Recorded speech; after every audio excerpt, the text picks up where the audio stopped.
Good afternoon. So, I haven't had much to say over the last while because sometimes you just don't, right? But there's a few things that I wanted to speak about today because I think they're positive things, right? And again, it's best not to focus on things in real time solely, right? But to look at the trajectory which has led to certain things being spoken about today, right? And it's important to get that historical context because you can start to see the movement, the shift in change, the shift in perspective, right? The shift in culture, even in people's thinking. And a few of those things are companies, predominantly American, which have collapsed and they've stopped with their DEI stuff, the diversity, equity, and inclusion stuff. They've stopped rolling out those programs, okay? And there's a lot of banks that are involved in. Another one is the carbon emission stuff, the climate change things. And again, predominantly American. But it trickles down, right? Someone has to set the example, really, right? Someone has to stand up. And it's the Americans in this case, right? It's their turn, their time. And there's a good number of banks that are after withdrawn from these climate change programs and these commitments to zero carbon emissions, which is a positive. And you've probably noticed over the last few months as well that, not in totality, but to degrees, right? And you pay attention to the degrees. The shift in the promotion and the attempt to saturate the status quo and the modern mind and the average mind with LGBT stuff, right? So the backing of that seems to have gone. Nearly almost overnight, all of a sudden, these things, they're still there, right? But I don't see the same intense sort of programming going along with that. It doesn't mean it's gone. It doesn't mean that, therefore, we're all back to 1999 again, right? We're not. But you notice these things. And another few powerful things that have happened. Naturally, you have the Elon Musk situation where he is speaking about the rape gangs in England, right? And for people who've been on, I suppose, the YouTube buzz when YouTube first came around, right? You'd these amazing documentaries that were made and amazing interviews with people. And it was heavily leaning towards the idea of people in high positions of society being involved in that sort of stuff as well, right? And you see instances of it, like the Jimmy Savile thing, who is friends with the king, and he is having Christmas dinner with Margaret Thatcher. But the intelligence agencies and services, they don't know anything about what he's doing, right? Up until the point where he dies, and he can't hang anyone with him. And then all of a sudden, everyone knew, right? Everyone did know, I would imagine. But these people are protected, right, while they're alive and while they're useful. And obviously, you have the Epstein thing in America as well. You have throw a dart at the wall in Ireland, and you'll hit cases of these types, right? But you had the report into the abuse of children in religious schools, right? And that's an easy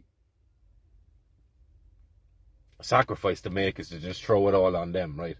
But there was teachers in these schools, there's people in these schools, there's people in many layers of Irish society that have been involved in this stuff that have never seen justice based on their actions, right? So for the crimes that they've committed. But the average person was never really into that, right? And you can probably have your own examples and memories of saying some of these things to people and them looking at you going, that's not real, right? You think everyone is a paedophile, right? I don't. I just think a lot of people are, right? And that's starting to be validated now, right? So with the P. Diddy thing, all that sort of, I'm repeating myself at this point, right? But it's there for people if they want to see it or not, right? And the point on the Elon Musk thing is, he's not the first person to bring it out, and nor is that relevant. What is relevant is the sphere of influence that he has, the reach that he has, that he's talking about this stuff now. And obviously you have former detectives like John Wedger who have been talking about this stuff for a number of years. Great interviews, fantastic interviews, very, very knowledgeable, insightful, and doesn't sugarcoat it, because it's not something that should be sugarcoated, right? And he points out the apparatus in this and the links between different strata of society and how the whole thing seems to coalesce around the rape and murder of children. And I was just seen Anthony Bridgen, sorry, as well. Anthony or Andrew, sorry. He's an MP from England. He was big on the COVID lockdowns, the vaccines, and all of that madness. Speaking out against that, speaking out about that. But he's now speaking about MPs in England who've been trafficking children and who've been raping children. And you can see that the stuff that used to be so fringe years ago is slowly being brought into the focus of everybody, regardless of what your political affiliation, as if that thing even mattered now, right? And I think we're going to start seeing the nonsense of these things, these fences, these barriers that are put up as distractors, right? Attention grabbers and emotion drainers. These conflicts that are manufactured in order to have you pour your animosity and your rage in towards that one thing, right? And take your attention off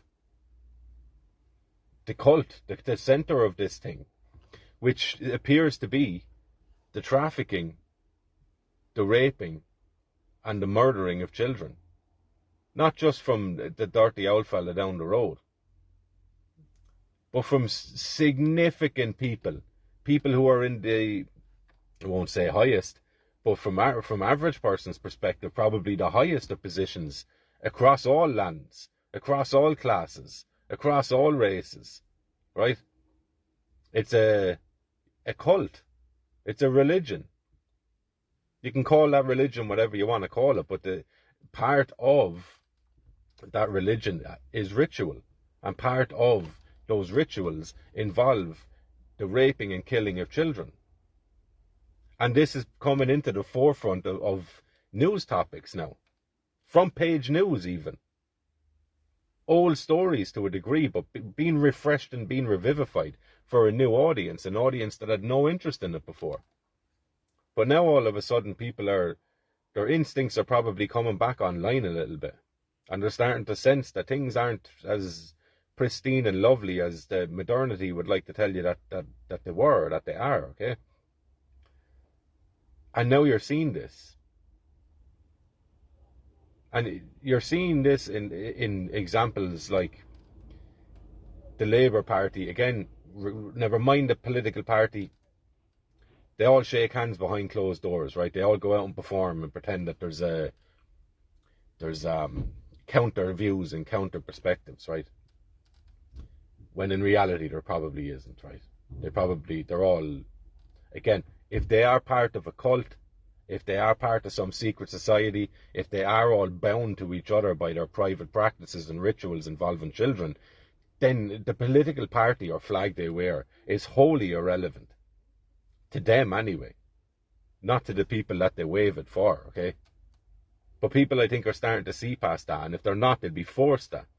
Because the great unifier in all of these things, pick a country anyway, and you can find any amount of stories of people in these situations and in these positions in society that have been involved in these things, right? You can pick them from priests to teachers to doctors to judges to politicians, presidents, intelligence agencies, UN, all those sorts of things, right? They're all linked. There's a horror in the world, and it's linked, and it's linked around the annihilation of innocence and the consuming of it. Well, in spiritually, energetically, even physically, right? And I think there's no greater thing to unify people than for people to begin to recognize that there's something underpinning what's going on. It's not just, and people say, oh, it's all about the money. Money is not real. Money, it's not a thing that can exert influence or energy over people. That influence or energy that money has or is attributed to money comes from the person, right? Because money will not change. If money was an inherently, innately evil thing, it would have the same effect on everybody, but it doesn't, right? It doesn't. Some people deal with having money and they just see it as, for what it is. It's a useful tool in the world, and it opens up options in the world, right? It's not the be all and end all, but it destroys limitations and opportunities in life. But it shouldn't warp your character in any way. That warping is already inside of your character. It's just when you have attained more money, or you're seeking money, that those traits come to the fore, right? It's not money doing it. People, they get it backwards when they say it's all about the money and it's all about follow the money is useful, right? But it's the person, it's the people that are attracted to the destruction of limitations, the erosion of barriers and limitations that come with having money, influence and power, right? That's what people are attracted to, more so than the money, I would imagine. Or they go hand in hand, right? With both of them, with one you get the other, right? But what you're seeing, yeah, so there's something that needs to underpin that more than just the desire for money, okay? Because otherwise everyone would go the same road in terms of money, but they don't, okay? So there's something psychological there. There's something characterological in people that it leads them to be a certain way, right? And leads them to be what way? Well, we're finding out we're in the process of finding out that some of the most influential people that you probably looked up to before, you might have had their posters on your wall, and now you're learning that they're involved in the scummiest of things. They are involved in the darkest of magic. They are involved in the most evil of acts towards animals, towards children. How are you going to incorporate that information into your worldview now? Because many people will struggle with it, and they defend these people to the death, having never met them once, right? They'll say, sure, they couldn't do that. Why would they do that? And to a large degree, you don't really need to know why. What's important to know is that they do. And this is coming out, and the P. Diddy case is soon, I think March or May. And you're probably going to see and hear some stuff that will blow your mind, right? And there's already instances that you can go and read. And Ireland is there's no greater place to start this sort of research than Ireland, because our history is built on it. And the fundamental flaws and the fundamental lack of backbone that you see in Irish people today I would argue, is a direct response to the generations of human tragedies that we've undergone. Not us personally, maybe, right? Some of us, yes. But our parents and our grandparents have undergone, and that stuff gets trickled down, right? We are the filter of the past. The past runs through us and into the future, right? We're the conduits. We pass the baton on. So we have to filter out the horrors that have gone before and shine it up, right? Take what's useful, discard the rest, that sort of a thing. And I would imagine that you will start to hear rumblings of this in Ireland now, and it'll start to increase, because you're seeing it in America. You're now seeing it in England now as well. You have on the page of it, on the surface of it, one of the most powerful and influential men in the world. Whatever you think of him, it's irrelevant, right? Personal stuff, irrelevant, throw it out. Pointing out and accusing, basically, sitting prime ministers of England of, if not outright being paedophiles, then certainly of protecting them. fascinating stuff. And this is world-shattering stuff. This is paradigm-shifting stuff, right? If this stuff comes out and begins to reach more and more people and becomes everyday topic of conversation, which I'm seeing examples of, people who never would have spoke about this stuff, now they're offering it. I'm not enticing them into the conversation. They're offering it out. That's fascinating. The world will no longer be the same, moment by moment. And the key to all of this stuff is to just talk about it, right? Get a couple of facts that are indisputable and offer them to people and just leave them. What do you think of that? You're not arguing with it, I'm just throwing it at you. What do you think of that? This is known to be true, right? This has been proven. A lot of it hasn't, right? Because it hasn't, the scales of justice haven't tipped that way so far, but it's coming, right? So there's plenty of things to be positive about in the future, right? And today, and in 2025, right? And we all have our little part to play in that. And that is if you've the gut for it, right? The stomach for it, of getting down into the dirt of humankind and engaging with some of the, not some of it, but it is the filthiest of information and the filthiest of topics that you can wrap your heart and mind around. Because that's what's coming. You might as well get ahead of it and prepare yourself, right? So all the child abuse scandals throughout the centuries, and it's been centuries, right? Start to have a little look at these things, because that's what's coming around the corner. It's already here, right? It's peeking its face around the corner. You ready? What you know about me? Because it's coming. It's going to be forced on you, whether you like it or not. And the quicker you get ahead of that, the quicker you learn to accept that absolutely these dirty, dirty people do engage in these acts. And the quicker you get to realise, how come most people in these positions end up being that way? Or how come a significant or disproportionate amount of people that end up in these positions end up being like that? Right, that's one question. And then the next, I suppose the answer to that is, it's not that they end up like that because they're in that position. They're in that position because they're like that. Right? So, strap in.